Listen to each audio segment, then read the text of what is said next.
flat barbell bench press. Doesn't get more basic than this. I say basic, but it's actually quite a complex exercise and you want to be doing it right. First things first, you wouldn't just lay down, pick the bar up and start repping it. There is a correct way to set up. First things first, your chest should be pointed up towards the ceiling. If you just lay down, your shoulders are going to be forward. So your shoulders go back and down like that. Imagine you're putting your shoulder blades in your back pocket. Keep your chest pointing up towards the ceiling.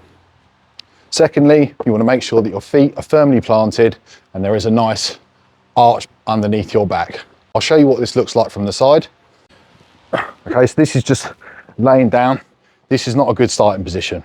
What you want to be doing is tucking your shoulders down and back. That puts your chest up towards the ceiling and it creates a nice space here beneath the lower back. Then you want to plant your feet. This is a strong starting position for the bench press. Next is the execution of the movement. We've laid down, we've got ourselves into position. We feel nice and strong and steady in this position. Next thing is going to be our hand placement. Now most people go too wide on this and I'll explain why. This grip here, at the bottom of the movement, my forearms will be pointing straight to the ceiling.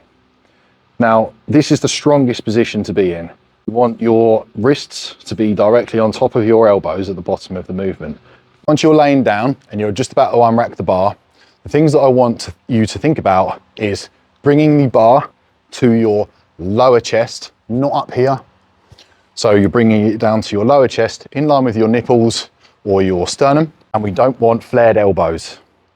We want our elbows to be down. Imagine if this is a 0 degrees, this is 90 degrees. We want them at around 45. This is the strongest, safest way for you to perform the bench press. If your elbows are flared, you're going to be putting a lot of stress on your shoulder joint. And of course, if they're in too close, then your wrists aren't going to be very happy doing a close grip bench press like that.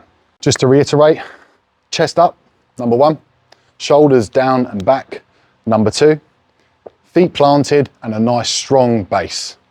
Then when we execute the movement, we want to keep our elbows tucked in and we want our hands not too wide and not too close. I'll show you a couple of reps now, what it should look like, and I hope this has helped you perform the bench press in a safer and more effective way.